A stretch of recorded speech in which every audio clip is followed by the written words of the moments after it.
In Perek Chaf of Sefer Breisheet, we saw last time that there are competing ideas among the Mefarshei HaMikra, even within Rashi, to try to understand why did Avram and Sarah pick up and go.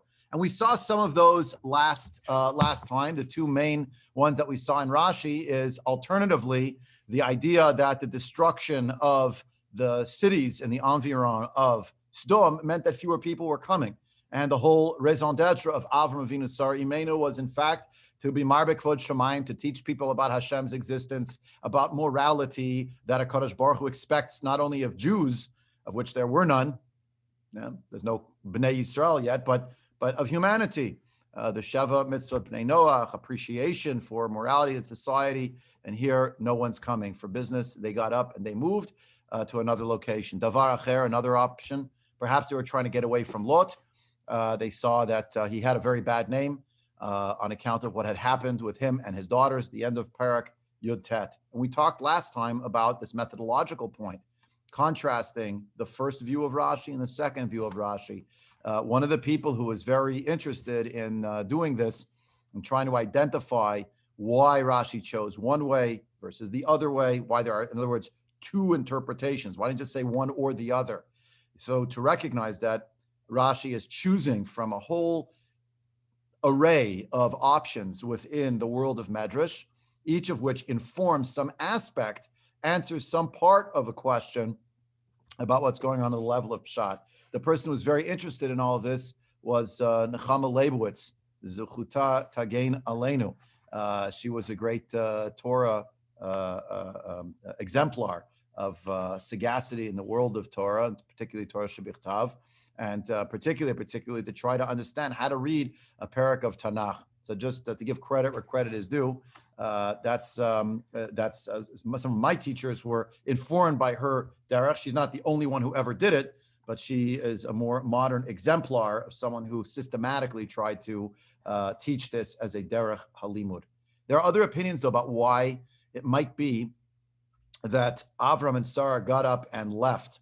Another possibility, which is, again, you could argue more in the realm of drush than it is in the realm of pshat, that it's possible that, as the Ramban theorizes, it may be that it's actually all related to a story that started at the end of chapter 13, Perek Yud Gimel. Let me refresh your memory what happened then. Avram and Sarah and Lot come back from Mitzrayim. They're wealthy. They're gifts. Unfortunately, the shepherds of Avraham Avinu, the shepherds of Lot, don't get along. We had a whole backstory about the lack of morality on the part of the shepherds of Lot, the notion that the fish stinks from the head, and that really at its core, Lot was maybe sending them signals that his shepherds could arrogate to themselves some parts of the land that really he was going to be the main inheritor of Avraham Avinu, and therefore it was already his.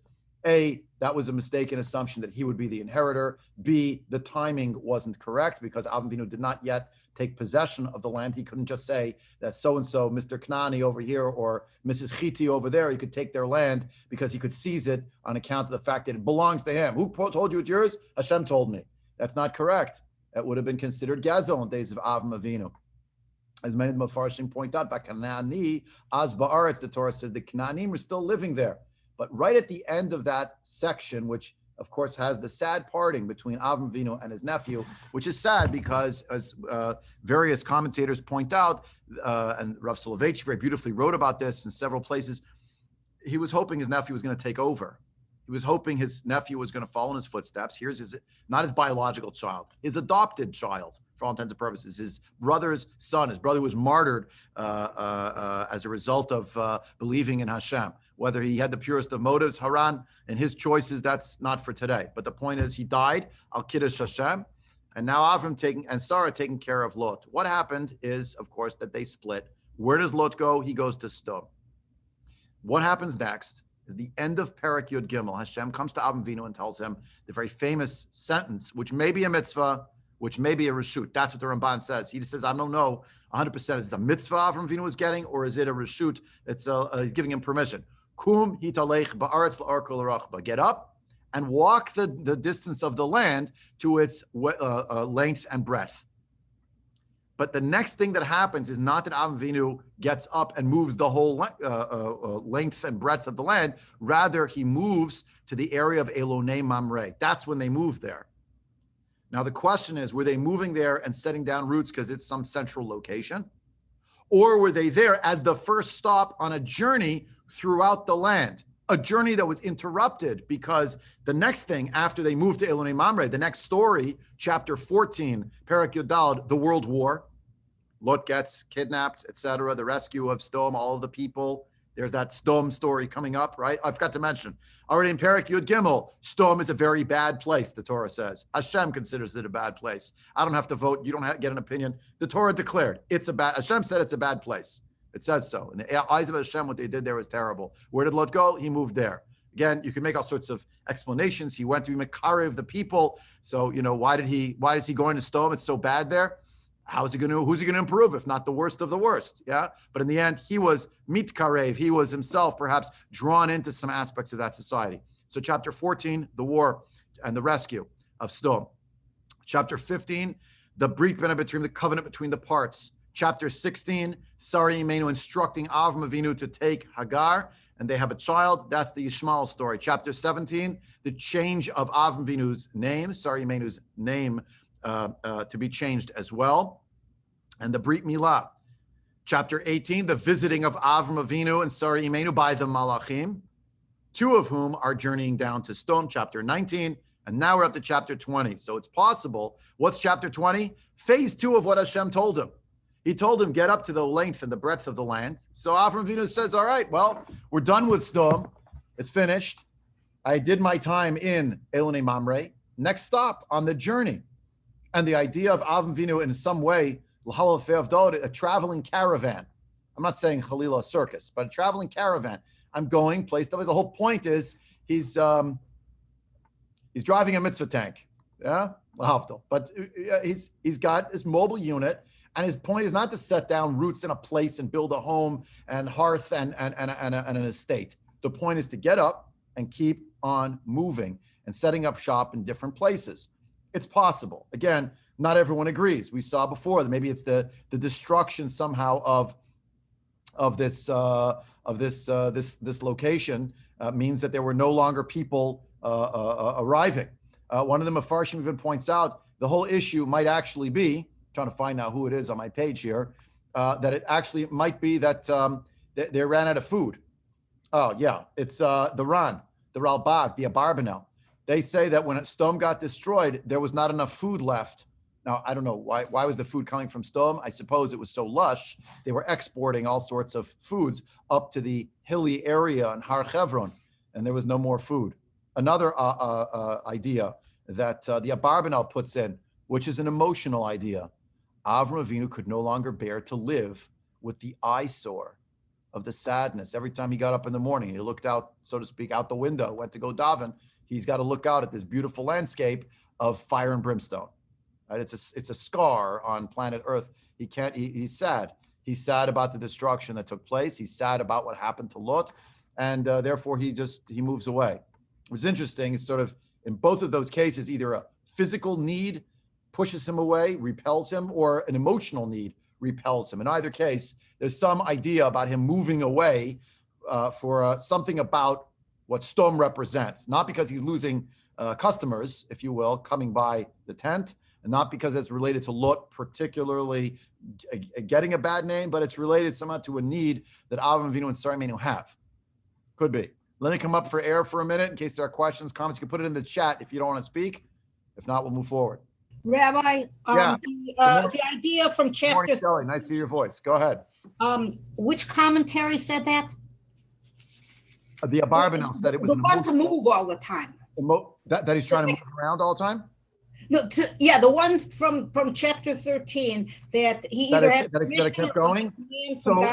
So the idea that idea is based mostly in the Ramban already, because he says perhaps Kumi Lech Baaretz was a mitzvah, and how much Kumi Lech Baaretz was, he didn't get up and walk the entire land. He went to one place. So maybe there's like a fulfillment of it. But the person who sort of picks up the thread per se is the Malbim. Now, I'm trying to be careful here and tell you, the Ramban doesn't say Avram Avinu left because he knew for sure Hashem wanted him to move place to place. If you hark back to the Ramban in chapter 13, Ramban says it could be it was actually a mitzvah. Get up and go. And if it was a mitzvah, then now he's fulfilling that mitzvah. The Malbim is saying, right here. That's why he got up. Yeah. This is also the idea of the Seforno, as it says that he encamped Vayesha Bain Kadesh Uvein Shur, against between two places, right? So why is it telling you the cardinal points, or rather the geographic points where he is? The point is he's in a particular location at a particular time because that's where the business is of being Marbek Vod Shamayim to do Kiruv, or maybe it's because he's trying to chart out different places that he went to. I note that he doesn't ever go up, other than during the war of the 4 kings, the 5 kings, he doesn't go too far north again. Right? He's not in present day Haifa or Nahariya or any of those, or Tzor. But he did come down that way from Haran to begin with. So that could be that he fulfilled the mitzvah that way. Maybe. Of course, that was before he was told Kum Hitlach Ba'aretz, but you could argue, he had to go the rest of the way, around. It very well could be, and there is some idea here that, why does he have to live in the vicinity of the Plishtim? They also have claims on the land. I mean, they may be interlopers. The word Plishtim, I say each time, means invaders. And that's why Plishtim is more a class of people than it is an actual people with a history and a heritage, right? So the Chitim or the Emorim, that's actually a people. They have a culture, they have a religion, they have a whatever. Plishtim is sort of the conglomerate of whoever arrives by ship and has shown up and lives in the coastal areas. Could be people from different religious backgrounds, if you will, different ideas there. But the idea that Avram and Sarah just pick up and go, the Torah does not say that Hashem told him, please go. Now, so you could argue, no, Hashem told him previously, your mission generally is to keep moving. Now, why did he stay in Hebron as long as he did? Again, you're kind of asking a kasha and a maisa. He did 20-something years. The answer might be because of Lot. He wanted to still keep an eye on Lot. I mean, in a positive vein of wanting to care for Lot. Yeah, I don't mean in a negative way that he was, spying on him, but he wanted to see like what's going to come of him, and can I still somehow be mashgiach upon him in some way? Yecholiot, that's what transpired. Anyway, that's the sort of the first issue. We had talked about it last time, so I wanted to come back to it now, sort of pick it up and try to understand it a little bit more, call it a little more in depth, I guess, just to think a little bit about what the ins and outs of it might be. Shelley, does that answer your question, or not so much, or a little bit? Yes, it does. I just remember, like even in America, walking around and staking your claim was a form of homesteading, and in different parts of this book Breisheet, it'll say that different people are in the land. So sometimes it gets the idea that this was more of like the West, of not a very populated land at the point, and different people come in from different places, the Plishtim from various sea things, but other people come down or around or something like that. And so he's homesteading. He's building up his claim. He's not just waiting for God to say, okay, now's your time. And in a sense, he even had a claim from winning the war with Sdom. He's the one that caused the kings of Sdom and around there to beat the other kings. Usually in those times, if you won a war, you could be king. There, he wouldn't have had enough people to supervise or everything, or he felt that God didn't want him to. By the way, he doesn't want to. Avram Avinu says, I'm not going to be the king. No. Right? Avram says, I'm just not going to do that. But it would have been a way to get the land. Yes. When we talked about that extensively, remember at the end of chapter 14, that Avram Avinu's whole point, even though you could have made a great case to wed his mission as the representative of Kadosh Baruch Hu with political power that was being granted him, that Avram Avinu Davka resists that impulse. that whatever army he has for the war, which he does muster and he does prosecute, but when it's over, everybody go home. You can contrast that, by the way, with other biblical figures.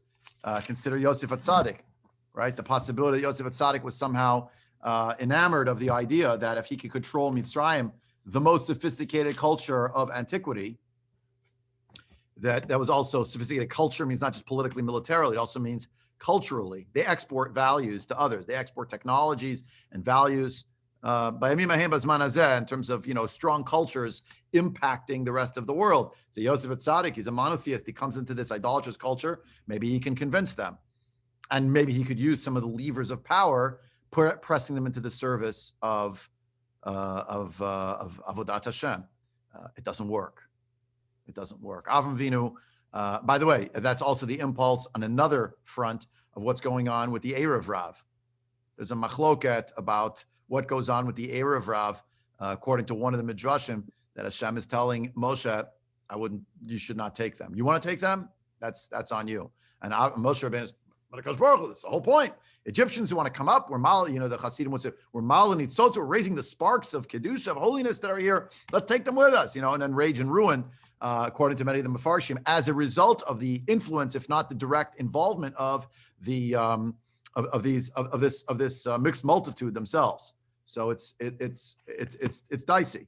But yes, to come right back around, Avimelech seems to want to have, we see shortly, a covenant with Avram Avinu. And one of the ways you make a covenant with someone is you marry into their people. That's a reality. We'll see this soon. Coming attractions after Pesach. Join us when we're back to learning Nevi'im Rishonim. This is a commercial message in the middle. You didn't know you bargained for commercial messages in the middle. Product placement.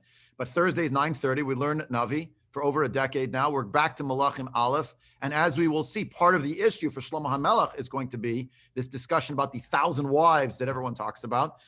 They were all about political alliances. It might have been about other things too, but they were certainly about political alliances. And who doesn't want to marry into the Miyuchas Dika family of Klal Yisrael? You want to be related to Shlomo HaMelech, and you could be the princess from so-and-so, and you're related. And of course, that has its many, many challenges and difficulties there as well. And we'll see the critique of the Nevi'im, of the Sefer Malachim itself, the Navi and Sefer Malachim of Shlomo HaMelech. As great as he was, there was an idea, a thought about what the positives could be, but maybe not enough care for what the potential pitfalls and disasters could be. And it could be that Avimelech's whole goal here is, as you're saying, Shelley, Avram Avinu, internationally renowned diplomat, moralist, whatever you want to say, prophet of God, etc., all these things. And who wouldn't want to be associated with him? And here's a great way. Oh, he's got a sister. Great. Why don't I marry her? Yeah. It could be that Avimelech just wants to marry into Avram Avinu's family. But of course, if he knows that Avram Avinu is so famous, how does he not know that Avram Avinu is already married? And he blithely accepts that, his wife is now merely his sister. It could be he didn't know that they were married. It could be. It could be. What we do see, now we'll come to Avimelech, back to Avimelech himself, is that he does have some kind of a basic morality. And I want to contrast it with what's going on in Sdom. In Sdom, when newcomers arrive, the townspeople show up, and they're already talking about how to assault them. Yeah, in one way or another. When I say one way or another, it's because we learned the Gemara together briefly in Masechet Sanhedrin. Eliezer, Eved Avram, had made a trip to Sdom, and that they wanted to put him into what the non-Jewish world calls a Procrustean sarcophagus, a Procrustean bed. The legend of Procrustes, there's a bed and it has a certain length. And if your legs are too long, they cut off your legs. And if your legs are too short, they stretch you out on a rack till you fit in the bed. It was like a torture device. So the point is they try to do that to Eliezer and it doesn't work. And then they want to take all of his money and his clothing, a whole story about how things function in such a dystopic way in Sdom. That's all Midrashim. That's the Gemara and Sanhedrin, I think, Kuf Yud. We learned in the Pshat, though, the two Malachim show up, and right away, the people knock on the door, bring them out, right? And the strangeness, if not the moral depravity, even of Lot saying, oh, take my daughters. Oh, yeah, well, we don't do that to guests, because that we learned big value, but you can take my daughters. Malach Khan, what's going on over here? But Avimelech, of course, gets this visitation in the middle of the night, this visit from HaKadosh Baruch Hu, if you will, in a dream. The Rambam's quick to point out this is a great example of someone who hears directly from Hashem, but it doesn't make them a prophet. The Ralbag and others say it wasn't actually literally that he heard Hashem's voice. It's that God sent him, if you will, a ping. He sent him like the clear, obvious awareness that he woke up and realized, what am I doing over here? Avram Avinu's not married. Avram Avinu doesn't have a wife. Who's this woman with him? It's really his sister? It's not really his sister. What am I doing? This is going to be terrible. And sort of he heard the voice of conscience was really HaKadosh Baruch Hu sort of implanting that into his cerebrum, and therefore he was thinking about it. And therefore he realized he was doing the wrong thing. And what we're reading is not really a dialogue directly with Hashem, but more Avimelech thinking about it. So said the Ralbag, who's an arch rationalist. The Rambam says, no, Hashem was talking to him. There's a dialogue, but doesn't make a person a Navi. Another example that Rambam could marshal of someone who God spoke to, but yet is not a prophet. Or angels talk to her. Chapter 16, Perek Zion. Remember? Hagar. Yeah. Hashem talks to Hagar. The Malach talks to Hagar several times. Perek Zion, again, we're going to see in Perek Chaf Aleph. And the reality is, doesn't make her a prophet. The prophet is rather a person who is meant to communicate and convey the Dvar Hashem, the word of Hashem, to others. That is what distinguishes a prophet, a Navi, versus a person who merely hears directly from Hashem. Now, Avimelech, as we saw last time, he understands basic morality. He knows you don't steal someone else's spouse. So that tells us something. He's not on the same madrega as the people of Sdom. And look at the contrast. Chapter 19, the most depraved, terrible people. And chapter 20, all right, not as bad. And it's the natural morality of the antediluvian world to say that it's okay to just take someone else's spouse. Right? The logic goes something like, well, what is this idea of, choose my words carefully, what is this idea of a construct, a social construct called marriage that gives anyone more of a right to be with anyone else than anyone else? It's not how the animal kingdom functions. Generally, you could find an exception here and there, but typically it's not how it works. And in a world that is dominated by questions and issues of power structures, well, why not? To say it differently, since in many cases, certainly in antiquity and sometimes, unfortunately, even Ad Yom Hazeh, the degradation of women and their treatment as chattel to be passed around, some such thing. These are horrific things. But the idea that the morality of the antediluvian world, which leads to the destruction of Sdom, by the way, aside from whatever other depravities were going on there, certainly the idea that whatever's yours could be mine. It's just a question of whether I could get to it, right? That's midat Sdom. So Avimelech has passed that, because when he hears that she's married, he doesn't say, well, I don't care. He's chastened by this. Now, he actually thinks that he's already stepped over the line, and that will be his ruin. As we'll see now, what does Hashem tell him? No, it was based on your false assumptions. It was a mistake, and you didn't actually do anything. So you can fix it. But once he's warned, he cannot plead ignorance after the fact, right? And, and the Bnot Lot, there's a question, there's sort of an open question about Bnot Lot. Could they plead ignorance about their false assumptions about the world destruction?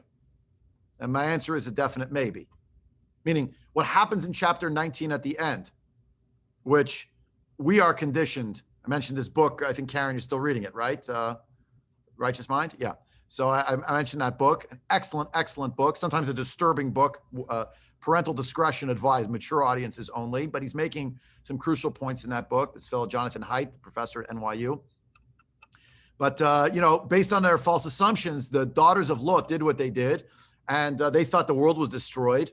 Could they plead ignorance? Their false assumptions, so it kind of excused it. Was Avimelech going to plead ignorance? Was he actually ignorant of the reality that Avram and Sarah were married? In both of these cases, let's say, without getting too graphic or anything like that, Khalila, but in both cases, it's only because of some kind of external morality, which becomes embedded in and baked into our culture, that we think these things are abhorrent. And what we find in our culture today, postmodern culture, is so often some of these basic, what we considered to be at some point, I think probably most people on this call, considered to be basics of the bedrock of the morality of a society, in some cases are loosed and maybe even undone in our culture today as no longer problematic, or not as problematic as they used to be. And things happen, and what can you do? And I'll give the easy example, I guess, would be the problems involving infidelity and adultery, which starting with some very prominent political figures, but also some less prominent political figures, has become much less. The bar of opprobrium has certainly been lowered in my living lifetime, let alone maybe people on this call who are a few years more seasoned than I am. But it's just something to think about. Now, it's very important to go through all these details and to know this story in depth, particularly because of the reality, as the Chizkuni points out, that the beginning of chapter 21, we're going to have the story that everybody knows from Rosh Hashanah, but it's in Parshat Vayera, Vashem Pakad et Sarah, that Sarah Imenu is going to be having a baby. And when she's having a baby, there will already be the scuttlebutt of a society. The late night, comedians will already be making jokes. Look who the father really is, right? Oh, it's not really Avram. Wink, wink, nod, nod. That is something that needs to be assiduously avoided. So chapter 20 is meant to handle that by explaining that actually here's what actually went down, here's what happened, et cetera, et cetera. That's what the Torah goes out of its way to tell us further along, that Avraham and Yitzchak had identical faces, that he was the spitting image of his father, Davka, to highlight this point. Anyway, let's learn some psukim inside. No, we're sort of covering ground we already did before, but the idea here that when Hashem comes to Avimelech, that Avimelech doesn't just say, "Oh no, I've made a mistake." First, he negotiates in a certain way with HaKadosh Baruch Hu. Negotiate's not the right word. He argues against the claim that he's doing anything wrong, not because he thinks it's right, but because he's worried that the same kind of justice that was meted out to previous sinners will be meted out to him. And in that, there's a critique by Avimelech against the Kadosh Baruch Hu. And it also gives you a window into sort of, instead of seeing people in a, in a facile manner, either they're good or they're bad. So Avimelech, he's a good man because he realizes it's wrong to take away someone's spouse, but he's a bad man because look how he talks to HaKadosh Baruch Hu. And the point is, it's of course much more complicated. These people were real people, and the engagements were with HaKadosh Baruch Hu even were real, meaning Rabbi, they're complex. Shelley, go ahead. Yeah, in verse 4, he said, "Will you?" Avimelech says to God, "Will you slay a nation?" So he's not only worried about himself. That's what a king is supposed to do. Right. He's actually showing some good. True. That's true. Let's see though what happens here, because it says in Pasuk Gimel. Let's learn Gimel, Dalet, Hey, etc. Vayevo Elokim el Avimelech b'chalom halayla. Vayomer lo hincha meit ala isha shelakachta v'hi be'ulad Baal. So, as you're pointing out, when Hashem says, "Behold, you will die with regard to the woman that you have taken, for she's married, she has a husband." Vavimelech lo karav ela, he does not go near her. Vayomar, and he responds, "Hashem hagoy gam tzadik ta'arog." Are you going to kill the righteous? I'll translate it in several ways. The first way is, will you also destroy the righteous nation? And you're quite right.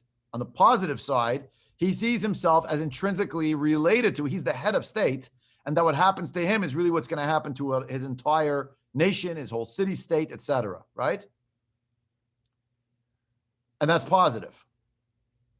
Rashi understands that on a lower, deeper level, it's not just a sense of responsibility, but also already sort of the misreading of the stories that have happened, that are the commonly known stories about the world's history, the common stories that are told by the world. So if you look at Rashi points out,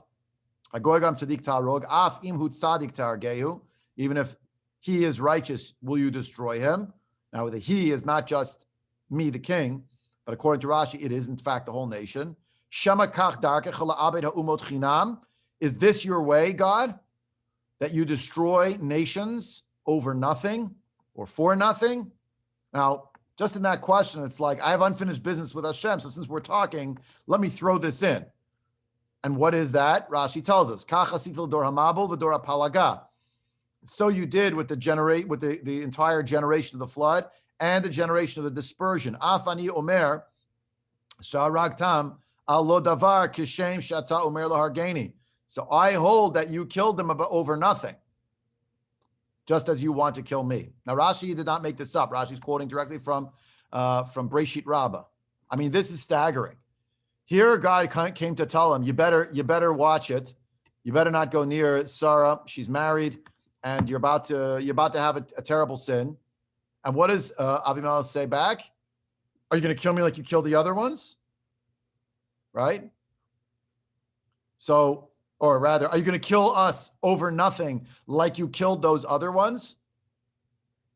Rabbi, aren't there midrashim, though, that say that the generation after the dispersion, or certainly after the flood, did have better basic morality than before, that they had learned certain lessons? And some did, some didn't. Right. This is an example of some who did. Sdom did not. They wouldn't be stealing everything, and they wouldn't be taking every woman. So there's both interpretations. Yeah, no, but the point is that when Hashem tells Avimelech about, according to Rashi, Avimelech's retort is, oh, you again. You who destroyed the generation of the flood, you who destroyed the generation of the dispersion, or destroyed, but dispersed them, and over nothing, you're going to do it to me too? I don't know that would be my introductory line if a Kadosh Baruch Hu came to me in a dream. Would it be yours? It seems like you got baggage there. Now, a few things. One, Avimelech knows when a Kadosh Baruch Hu comes to him, B'Shem Elokim, Midat Hadin, with the attribute of justice, he does warn him. Avimelech addresses Hashem with the lashon of Aleph Daled Nun Yud. He calls God my master. Now, why is that significant? The Gemara Masechet Brachot, I think it's on Dav Zayin, it points out that before Avram Avinu, nobody called Hashem but with the lashon of Adnut, Aleph Daled Nun Yud. The first time was in chapter 15. Look at that. When he wants to talk to Hashem, Avimelech refers to Hashem with the shem of Aleph Daled Nun Yud. So that's something that's seeped into the culture. The notion of God as the master of the universe. That's the shem Aleph Daled. He knows who he's talking to. There's no moment like a burning bush and he's got to figure out what's going on over here. There's no imagery. Hashem just talks to him. Again, that's why the Ralbag says Hashem's not literally talking to him. It's just that he is his conscience that he's wrestling with, and he realizes he's talking to God. There's no way God's directly talking to him. The Rambam says, yes, he is, but it doesn't make him a Navi. And the point here is that he knows how to address God. But already the opening line, it didn't start as it did with Avram Avinu in chapter 18, the end of Parak Yud Chet. I am ashes and dust, remember? Dust and ashes, Afar ve'efer, and ulai, maybe we could save somebody, this and that. And you could argue there are differences, but the point is, the way that Hashem spoke to him in Pasuk Gimel is, behold, you will die for the fact that you took this woman, who he did not touch. And he says, are you going to kill everybody over this? Now, I can just imagine that people in antiquity who were aware of the story of Dora Mabul, Dora Palagat, to the extent that they were aware that story involved the Kadosh Baruch Hu, which, by the way, it's not clear that they necessarily were aware. If you consider that was the whole point of what Avram Avinu is trying to do, is to tell people there's a God in the world and he has expectations of morality and a relationship with him, et cetera, and he's caring for the world, whatever it is. But according to Rashi, at least, based on Breisheet Rabbah, there was a person named Avimelech. He knew there was a God. They'd say, who are you? Which God are you from my pantheon? He knows there's a Kadosh Baruch Hu talking to them, right? So that he seems to have. And now that doesn't mean that Avimelech doesn't have all sorts of other little getchkes, avodah zaras here and there, right? There's a difference between someone who believed in a pantheon of gods and also believed that there was this power called what we would say Hashem, we say the Almighty, right? And someone who believed only in Hashem. And that was Avram Avinu's whole point, is it's only Hashem. There is no, right? So it's like we had this past week's Parsha. I am the Lord your God who took you out of Egypt, number one. Point two, thou shalt not have other gods before me. All right? But if you just had mitzvah number one, you could say, oh, you're the God that took us out of Mitzrayim, but there's a God of this, there's a God of that, there's a God of this, right? The ocean has a God, and the sky has a God, and the sun and the moon. So no, Kadosh Baruch Hu, that's why point one has a point two. The belief in one God starts at Anochi Hashem Elokecha, and number two, you can't also have what's called a syncretic relationship with God, where it's God and this one and that one. And I don't put it past Avimelech that he perhaps also, it's likely in fact, has all sorts of gods in a pantheon, but he knows at least that HaKadosh Baruch Hu is sort of at the top of the pyramid, if you could call it that. And the idea here, the problematic for Avram Avinu, this is what I want to argue through the parak, is that Avimelech knows that Hashem exists, that Hashem is real, that Hashem is involved in the world, but his feeling about HaKadosh Baruch Hu is negative. And he sees HaKadosh Baruch Hu as Midat Hadin, as the judging and destroying, the Dor HaMabul and the Dor HaPalaga. By the way, what was not mentioned, at least by Breisheet Rabbah here, what cities and their constellations did not come up? Sdom and the other four towns. Why is that? Maybe because everybody knew, oh, that place was really bad news. Everybody knew it was Sin City, didn't exist, didn't deserve to continue to exist. And therefore, the fact that it's wiped off the face of the earth, that one I'm with you. Everything else, I don't know. What about these stories? We do, by the way, have, without going too far down this rabbit hole, we do have records of ancient stories told by people about a flood that destroys the world, that is entirely, completely, and utterly about Avodah Zarah. If you want to look it up online, it'll turn your head. So you figure out if you want to go down that rabbit hole. It's called the Epic of Gilgamesh. And in that story, you can read all about how the story of the flood is retold through the prism of Avodah Zarah. And here's a great example where here comes Avimelech showing up God. Are you going to destroy me too? Over nothing like you did to them? You know, because the truth is, if you read the Epic of Gilgamesh, it actually turns out it's about the Avodah Zarah, this one fighting that one, and somewhere caught in the crossfire are the human beings and who can control them more. And it's about caprice and malevolence and exercise of power. And that seems to be the view of an Avimelech. And therefore, Halohu Amar li achoti, verse 5, Halohu Amar li achotihi, v'hi gam hi amra achihu, b'tam levavi v'nikyon kapai asiti zot. I'm free and clear. I did this based on my assumptions. I did this based on my naivete. I wasn't. Rabbi, it doesn't work because you're saying that Avimelech acknowledges the deen of God. Well, if you're going to, in the pagan times and Gilgamesh and all of that, the gods are very capricious. They don't have any standard of deen. Whereas Avimelech is acknowledging, okay, this God may be really, he may be really harsh and whatever, as well as powerful, but there is some standard. And so it doesn't. Maybe. Okay. Maybe. But at least according to Rashi, based on the Medrash, there was like a dig. Like he wanted to throw in like, oh, are you going to do to me what you did to them? Me and my nation, what you did to them. Now, by the way, not everyone agrees. Rashi thinks that it's, that even if the nation is righteous, will you destroy a righteous nation? But others understand that really that that the way that he's speaking might not actually refer to the nation as being a righteous nation, as much as maybe he said, will you a nation and also a tzaddik will you destroy? Meaning Avimelech saying, I am a tzaddik. I didn't think that there was anything wrong in what I was doing. Therefore, I'm a tzaddik. It doesn't mean necessarily I'm a righteous person. It means that tzaddik, like when two people go to court, the tzaddik and the rasha, or whoever wins the case and loses the case. It's not an objective moral sentiment about being an incredibly righteous person per se.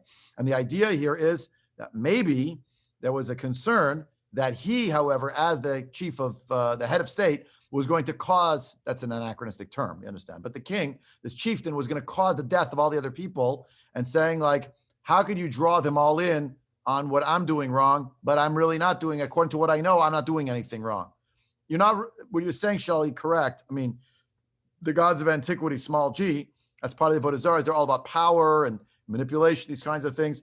So he sees that there's some kind of morality here, but even here, according to Rashi, again, Rashi's view, based on the Medrash, it's really a view of Chazal, is the pushing up against these major events in world history where there was a bad taste left in the mouth of the survivors that maybe really it was about some kind of sweeping with a very broad brush that swept up a lot of other people in it without giving due consideration to who was righteous and who wasn't.